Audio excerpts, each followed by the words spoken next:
to bring our minds to what we are sharing and how those things we're sharing could affect our children in the near future. Hello everyone, my name is Clara. Welcome back to my channel. If you're new here, welcome, and I hope that you like us enough to be part of us. So without further ado, let's jump right into today's video. For me, when I started my channel, I named my channel Just Clara TV because I knew that there's no way I wanted this channel to be a family channel. This channel was just me, myself, and I just enjoy sitting down and doing and creating content and talking about things that I want to share, things that bothers me, things that are relatable, things that can impact or inspire. So it wasn't a family channel. With that said, that doesn't mean that those that are sharing their children or sharing their family, I am better off than them. It's just preference, okay? I wanted to bring this to our minds and, let's just all be aware of what we're sharing and things we should not be sharing.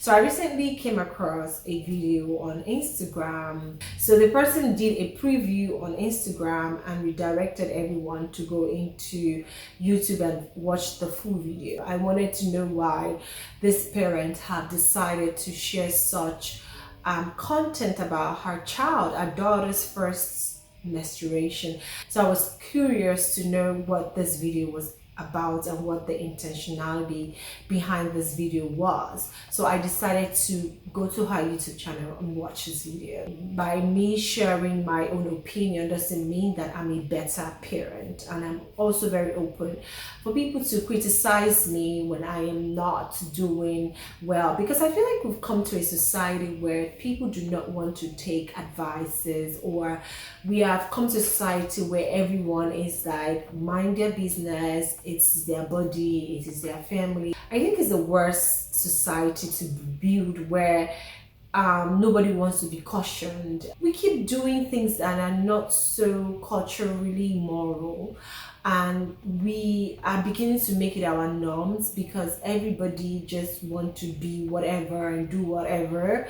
And when they are being called out for doing certain things, we kind of shovel them down by telling them to mind their businesses. But that's not a culture, because I remember growing up, it took a village to raise us. There's so many things that my parents would not have naturally caught me doing, that my neighbors, my church members would see me do or be at a place where I'm not supposed to be, and they would take actions on behalf of my parents. And I feel like we should bring that culture back.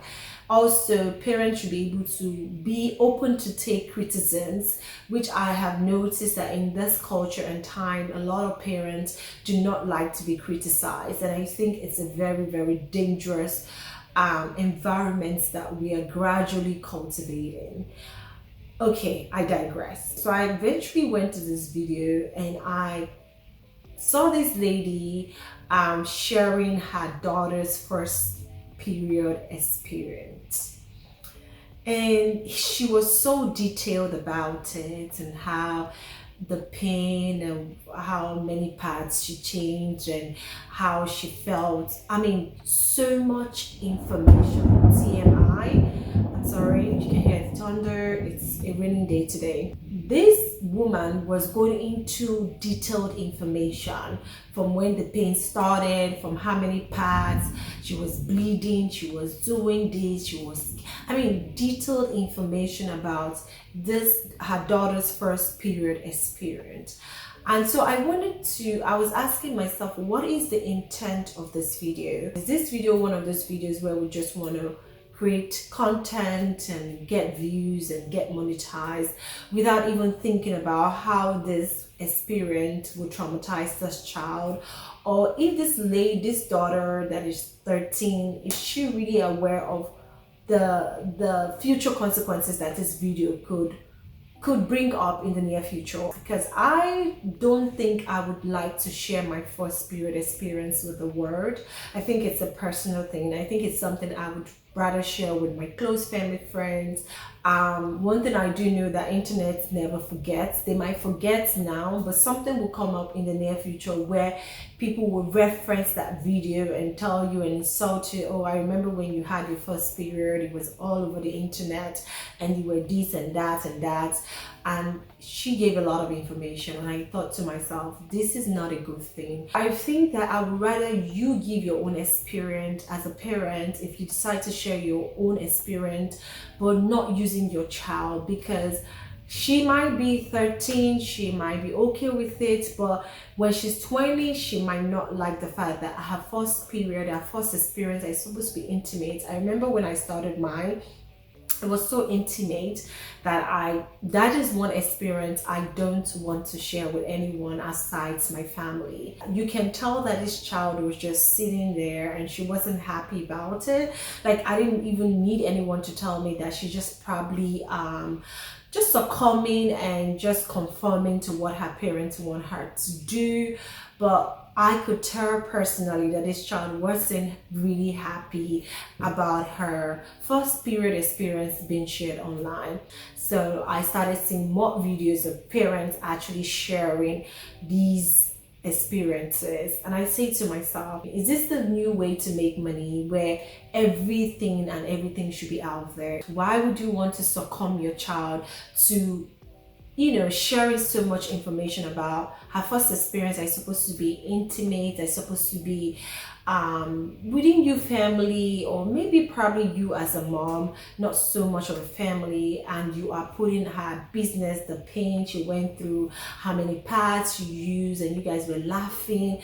I just don't think it's I just don't think it's a good parenting. I feel like so many things, we don't respect boundaries anymore, just so that you can get monetized or get money from it. Think about the impact of how that is going to affect your children in the near future. I have seen content creation lately that I'm really questioning myself. Is this what content creation really is, or have we we use this word content creators loosely? I feel like as influencers, you're there to impact, make people laugh, share information, but there are certain information I think that should be kept unsaid. It should be private.